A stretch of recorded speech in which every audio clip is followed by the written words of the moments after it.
یو جادوگر ته ووایه چې جادو پې وکړې چې دا عمران خان هغه خبرې ومني چې کمې منګه کوو. عوام دې په دې خبرو ځان پوهي.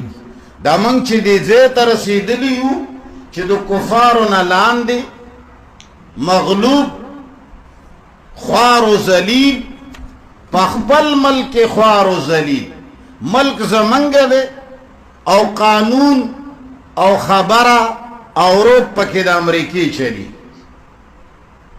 زمنګا وطن کې زمنګ په ملک کې یو نارینه وزیر اعظم ووی چې absolutely not نشم ورکولی زه دته امریکې ته زه هغه نشم ورکولی اډې زمنګ د خپل ملک ایجنټانو هغه کوز کړ او نن یې ورباندې څه لوبه راغستې ده. ولې ذلیل یو؟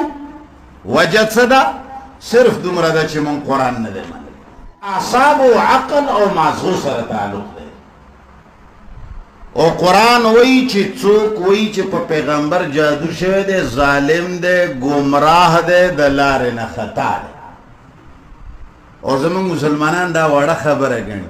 نه چې کوډې خو شته که نه نو چې کوډې ته په ما وکړه که نه زه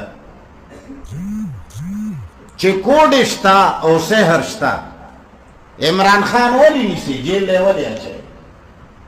څه ضرورت دی؟ دا ملایان را غونډ که چې د قرآن ختم هم وکړي او د بخاري ختم هم وکړي او دعا وله وکړي چې خدای عمران خان دې غلو غلچکو سره جوړ کړي چې ورته نه وایي چې ته غلي وکړه دعا وکړه که په ختم کار کېږي. یو جادوګر ته ووایه چې جادو پې وکړې چې دا عمران خان هغه خبرې ومني چې کمې منګه کوو. عوام دې په دې خبرو ځان پوهي. دا موږ چې دې ځای ته رسېدلي یو چې د کفارو نه لاندې مغلوب خوار و ذلیل په خپل ملک خوار و ذلیل ملک زمنګ دی او قانون او خبره او روب پکې د امریکې چلی. زمنګا وطن کې زمنګ په ملک کې یو نارینه وزیر